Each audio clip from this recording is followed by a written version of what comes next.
Kenya, week 2 brought what it should bring. Indecision, teams that we think might not be good yet, but still are looking pretty good. Maybe a few teams that took week 1 off that now decided to wake up, and especially some individual performances, and definitely a massive kind of year-setting performance by an offense that looks like a juggernaut right now. Or hypothetically, you could have a matchup that was pretty much decided by a crushing defensive effort on a Thursday night, and I'm going to be treading around that game as much as I can because of a real-life situation. So before I say something I regret, let's just jump to some of the stuff that happened in Week 2 NFL. You know what they say, the only thing better than a Week 1 overreaction is a Week 2 overreaction. Although now our reactions can maybe be a bit more nuanced. We do have a handful of 2-0s, a handful of 0-2s, and then obviously a plethora of 1-1s. But realistically, we can start looking at players that have had peaks and valleys or ones that have just kind of stayed on some level. I think in general, probably the story has to be then that we still haven't really had a return to quarterbacking dominance yet. Another week where very underwhelming performances across the board. We had 3 300-plus yard performances, and one of them was from someone who threw 55 times for 0 touchdowns. So not exactly throwing it out of the gym here. In fact, with the all quarterbacks considered over the multiple days, 28 total touchdowns thrown, and that's about it, meaning unless I don't understand football, only 28 touchdowns caught as well. So receivers, quarterbacks, if you had one that went off, congratulations, because that was not the norm. We did have some injuries related to that with like the Kupps and the Jeffersons, although Jefferson did still put up a great day. We do have to keep our eyes on the A.J. Browns of the world that didn't even play. It might be out for a bit, or the Debos. But realistically, right now, it's the running backs game, which is kind of old school for us fantasy people who've been around for a while. There were 7 running backs who went over 100 yards, but another 6 that went over 90. And if you count the 7, plus there were 8 more that had a total combined of 100 yards if you include their receiving, which is much better and much more normal. So I'd say the one thing that kind of spurred this on for the most part in the conversation was certainly after the Thursday night game. Now, not only did it seem like both partners of pop stars did not do great, with Josh Allen underachieving this week, Tua was obviously the story, getting knocked out. Now, for most people in this watching this video, have watched for a few years, so you know that Tua has a massive relationship with the concussion, so no jokes to be made here. Obviously, this one was a pretty bad one. They had the kind of, suddenly everyone's an expert on concussions and any kind of trauma when we know there's a jousting or a frozen limb. And again, no jokes on this, because if you're actually Tua's friend, you probably are calling him if he's able to take phone calls and telling him to hang it up. And a lot of announcers are taking that high road. But let's be honest, we do support or watch a league that doesn't exactly have that good of a relationship with keeping their players healthy or not assaulting people, like in the Cleveland Browns quarterback's case. So I don't think the league is going to step in. And realistically, as a group of people, I know sometimes we can take the high ground, and some people deserve to, but there are also those who watch a lot of those combat sports, the people in cages and rings. And I'm not talking about the 80s style, the old wrestling where people dressed up in undies, greased up, pretending to fight fake foreign people. Not that wrestling. Mixed martial arts, boxing. We know that concussions is a massive part of that game, and you are getting punched and kicked in the head for a living. So we do support sports and the royal we. So I know it's a hard conversation to have, but ultimately it just takes you out of it, and unfortunately we kind of do this to have fun, and watching someone and just hoping they don't get knocked out is certainly not fun. So I think we all are kind of hoping for one result here, and sorry to the Tua owners, but if I were you, I'd probably want to start shopping, not just because he might not come back, but probably maybe because he shouldn't. But I think this kind of leads me to think a bigger question that I was wondering even since last year. If you watched any of these videos late into last year, I mentioned this a couple times, but last year there was the most number of started quarterbacks because of so many injuries or replacement players. I mean, we know Burrow had a history, and if you were watching the Kansas City-Cincinnati game, there is a thought that maybe he's still actually more injured. Look up water bottle gate and the way he chose to drink a water bottle for evidence there. Richardson went out early last year. Obviously, Rodgers and Cousins with Achilles that are kind of made of dry spaghetti. There's a few people who are kind of on the watch. Even Love going down early this year. We know that Cleveland made a run by resurrecting a career of someone who we all thought was kind of over and done with. Even now, and this is kind of my point, Miami suffers obviously a tragic incident. They have a backup quarterback, but they don't really like him. So they're already shopping a market. They're trying to get some old quarterbacks to come in. So my thought is, if you've noticed anything about the Eagles a few years back, having a good backup quarterback can actually help and save you in a little bit. I don't know why you don't pay one. I guess they're just trying to minimize, and so you can get these guys on rental contracts. But wouldn't it be great if your quarterback got knocked out? That's not great. But you had someone to step in. I mean, not everyone can have Pittsburgh situation where another team is paying for your backup quarterback to be there. But maybe spend a little bit of money on someone who actually knows the system. So when and if the guy goes down or needs a break, your person coming in is not just completely inept. And of course, I say this as in one of my leagues, I do have Tyreek Hill. Obviously, it wasn't all doom and gloom. We had some people step up and have some massive weeks. If you are a Marvin Harrison Jr. fan, you had a phenomenal first half, or pretty much anyone in that Arizona offense. But before I get to the ifs, the buts, and the what happens, because we do know there's also a running back that his name starts with A and rhymes with Malvin Kamara. They were shifting the league. They were making sure that people got wins, even if your week wasn't great. But to get to all of that stuff, let's get to our league-specific scores and how we all fared in week 2.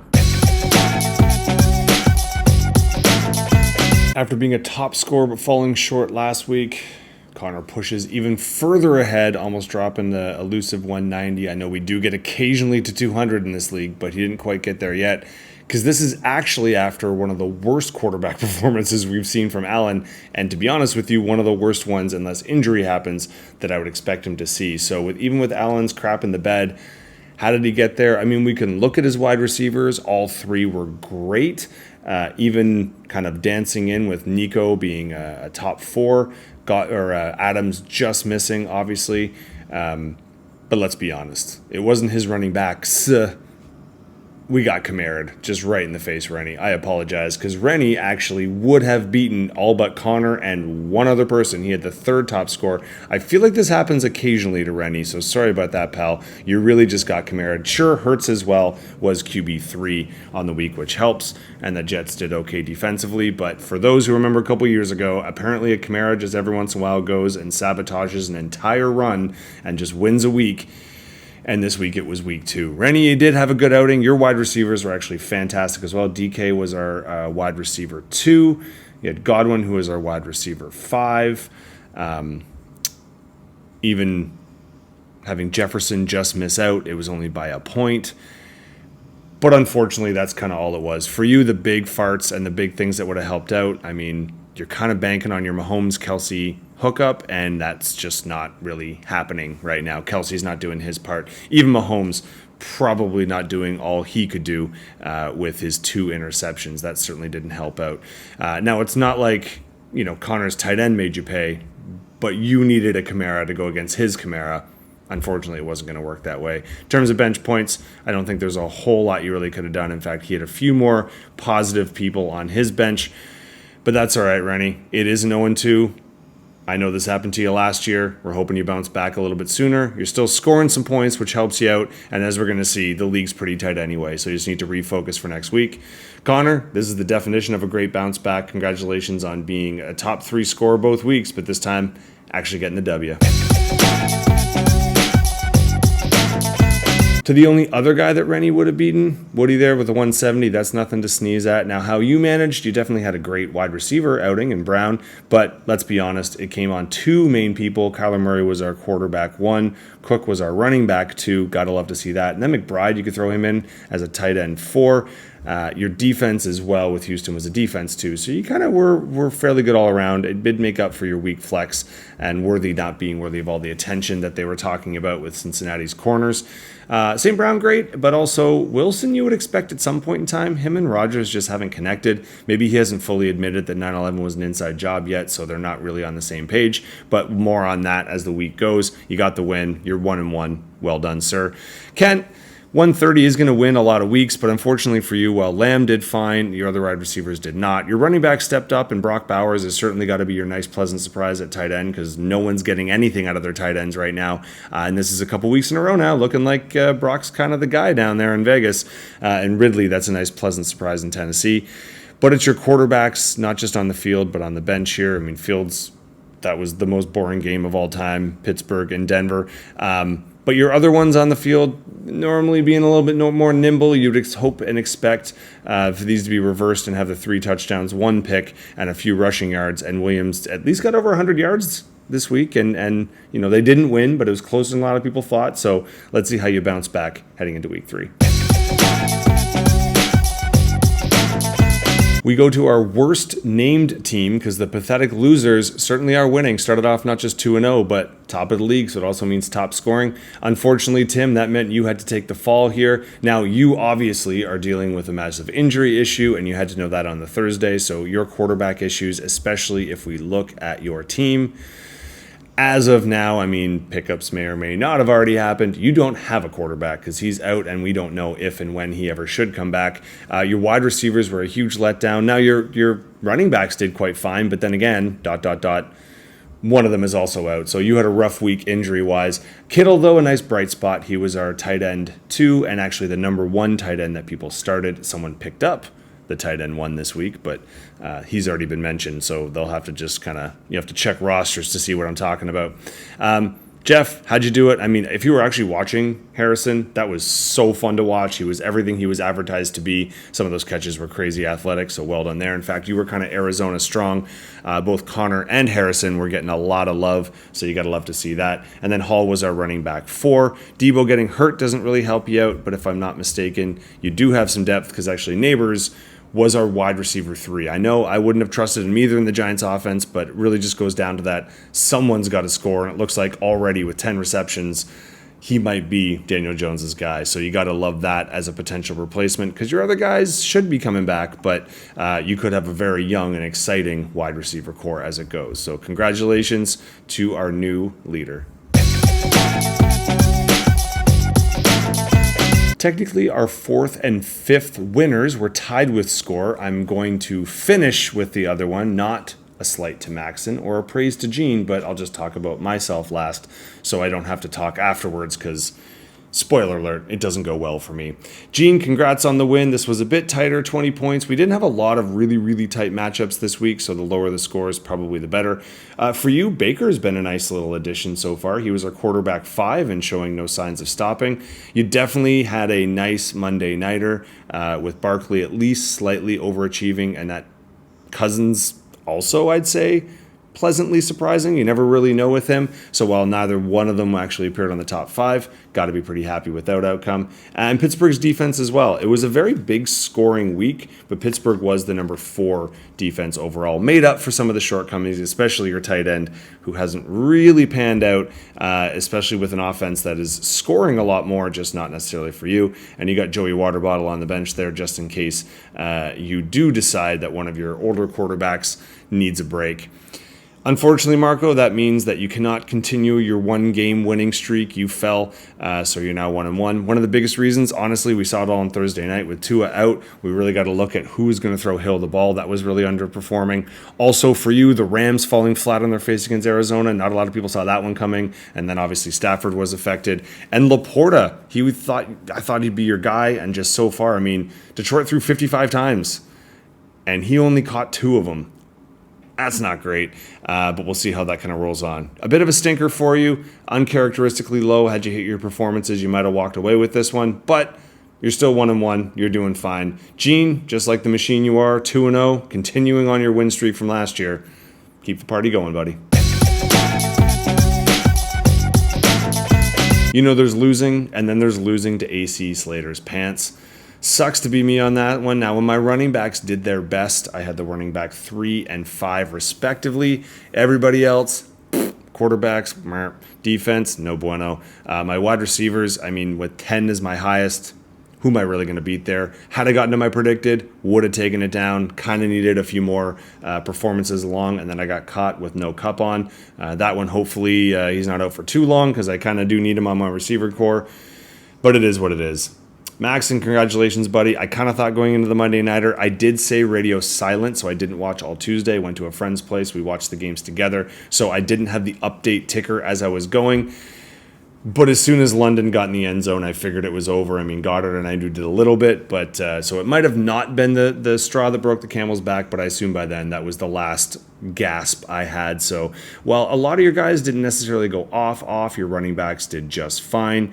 And obviously you did just enough to get by. And like I said, London's performance has to be great for you just because he had such a weak week one.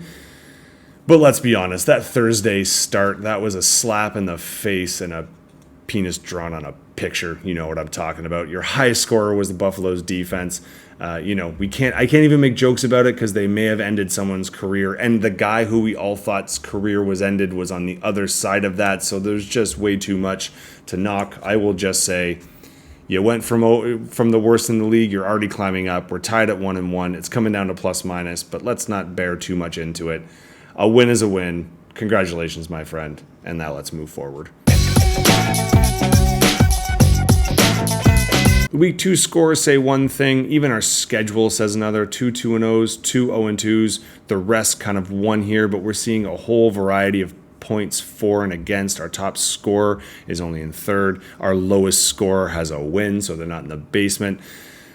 It's not always how you play, but who you play. So taking a quick look. Now, let's not jump ahead to conclusions. I know, for instance, I have not put in someone who's hurt, so I don't think my predicteds might be off the charts this week, but it'll be slightly better than that. But Rennie's looking like he might be a mountain I got to climb. We got a 1-3 battle, our number 1 overall with our number 1 scorer. That should always be tough. And a few matchups here that look pretty close together. We got our other undefeated who's currently slated to lose. AC Slater's pants might be going on a bit of a run.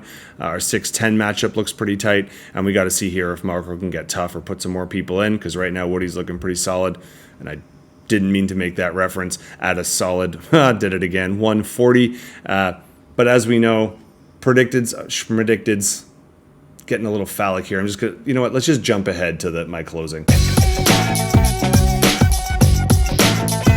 For some of us, we're just trying to keep the party going. For others, we want a change of tempo coming into week 3. Either way, week 2 is done. Take a deep breath. Let's move forward. If you are fortunate enough to have a Pat or a Jet, you are involved in the Thursday Nighter, which it looks like my routine right now is just getting it out a few hours before kickoff, or more than a few, but you got it. Do take a look at your rosters and make sure they're set. We do have a double Monday Nighter, I think, this week. That's the only thing that's kind of funky. Other than that, it looks like just a lot of us are going to have to pay attention to Sunday. There's a ton of injuries from people who are in the top tier of some of our dollar amounts, so do pay attention, make the adds and drops as you need, and as always, crew, best of luck heading into week 3.